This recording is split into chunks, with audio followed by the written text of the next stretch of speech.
Hello kids.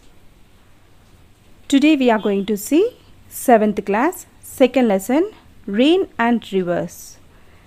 Improve your learning question answers. Okay, let us start. Let's see improve your learning. First question. Explain how water changes into water vapor and how clouds are formed from it. Answer. The story of rain begins with water vapor. When we dry our wet clothes in the open, we see that the water disappears after a while and the clothes dry. Similarly, if we keep some water in a plate, it dries up in a couple of days. Actually, water in the clothes or in the plate becomes water vapor and mixes with the air through a process called evaporation.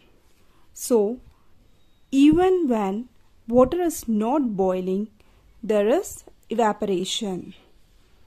There are several water bodies on the Earth's surface: oceans, rivers, lakes, etc. There is constant evaporation of water from these water bodies.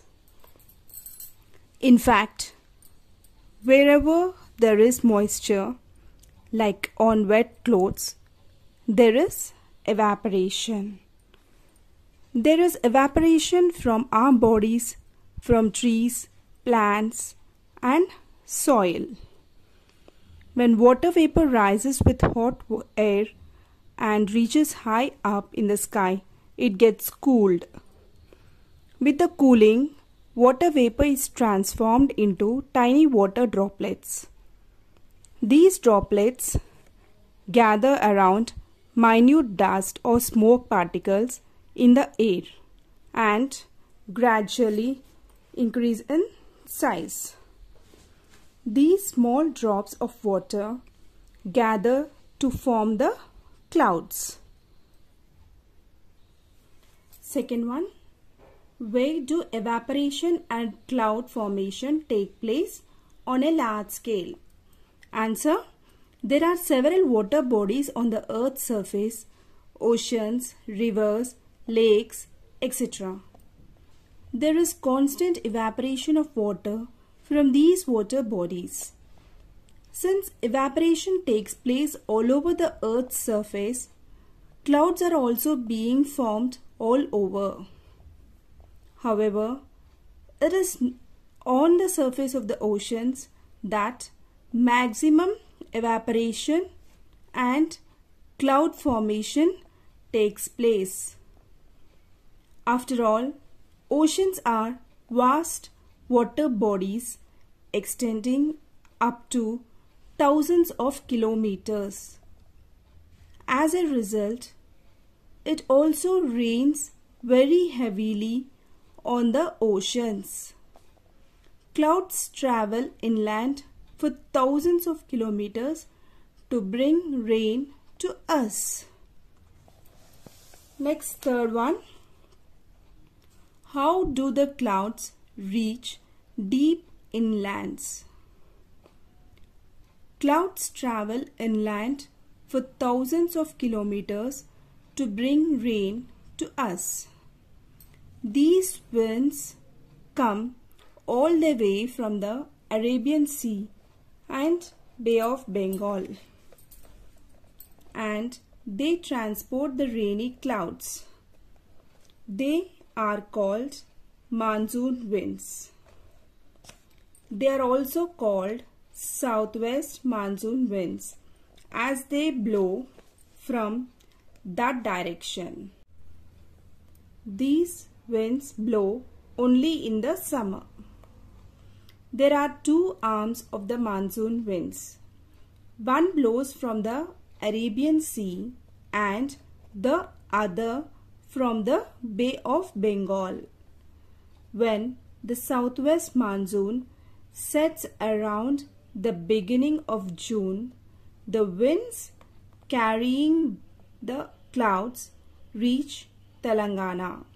The immediate effect of the rains is that there is Suddenly a big difference of temperature after a week's rain. The southwest monsoons bring normal rains to Telangana. The north and eastern parts of Telangana receives heavy rainfall. Large areas in the Telangana plateau receive low rainfall. Mahbubnagar district receives very little rainfall in Telangana. The mountain ranges like the Western Ghats come in the path of rain-bearing winds and cause them to rise. Rising air cools down and the water vapor condenses faster. Further ascent leads to rainfall. Now let us see fourth one. Where does it rain the most? Choose the correct option. A. Sea coasts that are in the direction of winds. B. Mountains that are in the direction of winds. C. Lands far away from the seas. So which place the rain is more? Okay, where does it rain most? Rain the most. So sea coasts that are in the direction of the winds. Near the sea coast, since we have seas there, so what happened? Evaporation is more. Since evaporation is more, the rain will also be more. So answer is A. Okay, sea coasts that are in the direction of the winds. Next, fifth one. The Godavari flows from the west to east. Why? The plain through which the rivers in Telangana flow is high in the northwest. It slopes towards southeast. The rivers originate in west, hence they naturally flow towards southeast and finally join the Bay of Bengal.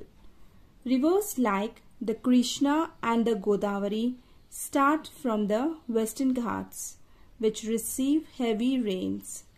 The rainwater slowly percolates into the ground and flows into the river all through the year. Next, let us see sixth one. Describe the main stages of the water cycle. Main stages of water cycle. Evaporation.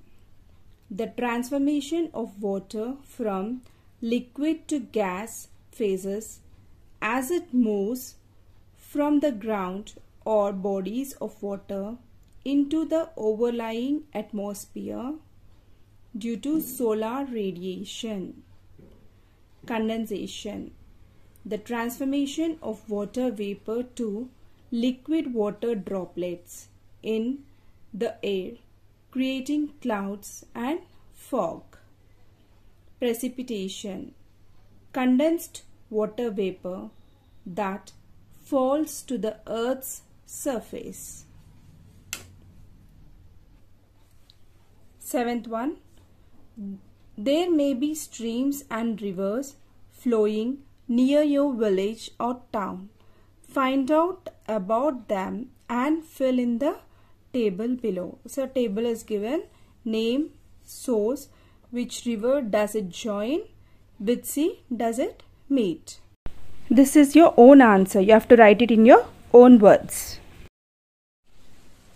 Just for your reference, here I am giving an example. Okay, under name you have to write the name of the stream or river. Okay, here Pedda Vagu. Source rainwater from Western Ghats. Which river does it join? Krishna. Which sea does it meet? Bay of Bengal. Second example Pranahita. Rainwater from Western Ghats. Godavari. Bay of Bengal. Okay. Now let us see 8th answer.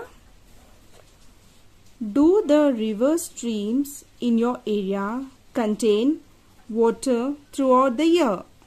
Find out from your elders if they had more water in earlier times. No, the river streams in your area do not contain water throughout the year. Our elders also express the same.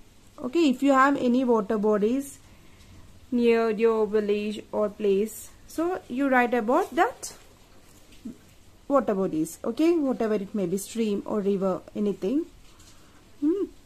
So you write whether it has same water throughout the year, whether it contains water throughout the year or not. Okay. Next one, 9th one. How can the people be prepared to face the disasters? Answer. Cyclones and floods are a seasonal phenomenon. During the cyclone, listen to the radio or TV weather reports. In case of a cyclone or flood warning, ensure that everyone is alerted. This is usually done through loudspeakers or by going from door to door. Keep an emergency kit ready at home. These kits should contain important papers, some food, some money, and emergency telephone numbers. The nearest available place for refuge could be sought in case of a cyclone should be identified in advance. Whenever necessary, the walls of the house, roofing, doors and windows should be strengthened. When you get a cyclone warning, store adequate drinking water and food grains in waterproof bags. Do not venture outside, especially into the sea, during and after the warning has been sounded. Close doors and windows and stay indoors. Move to a pakka building if you feel your house is not strong enough. If the cyclone strikes while you are in a vehicle, stop but keep away from the seashore. Trees, electric poles, and other objects that may be uprooted during the gale. If the cyclone wind suddenly drops, do not go out, as it could be the eye of the cyclone.